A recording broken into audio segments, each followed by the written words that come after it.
Welcome to Bizarre Crimes, Episode 1, The Cruel Mistress in the Manor.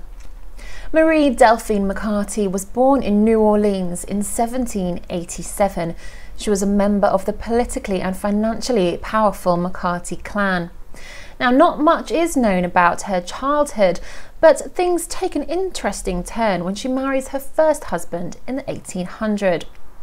Don Ramon was from Spain, and she travelled with him to Spain while she was pregnant with their first daughter.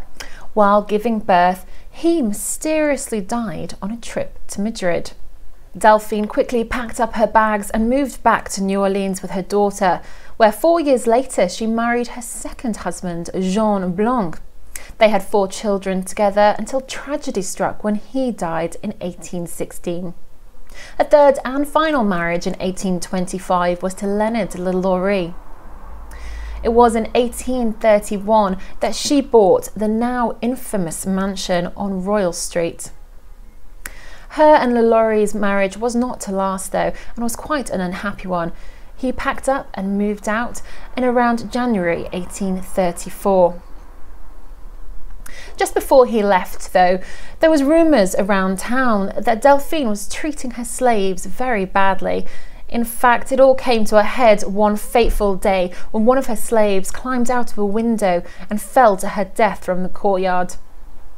The council sent a group of investigators around to her house, where they took away all of her slaves.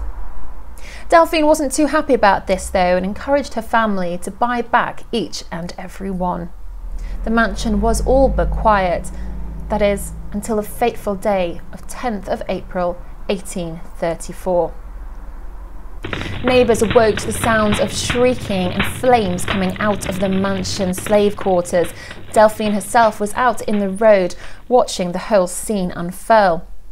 She refused to give over keys to the slave quarters, so the neighbours duly knocked down the doors, and what they saw made them sick. Several slaves were manacled to the wall, many of whom were mutilated. Some were hanging by their necks, others had their mouths sewn shut, others had been flayed. One woman had all her bones broken and then reset so she could only crawl along the floor. One man was hung up against the ceiling, his eyes gouged out, and in their place were candles, a kind of grotesque chandelier. One child was wearing the skins of other slaves. As the slaves were taken away to get medical treatment, Delphine told her neighbours to mind their own business. The community of New Orleans wasn't going to stand for any kind of behaviour like this towards slaves, and a crowd gathered outside the mansion. Delphine managed to escape as they tore down the inside of the building. As details of the fire emerged, it seemed that the chef had actually caused the fire.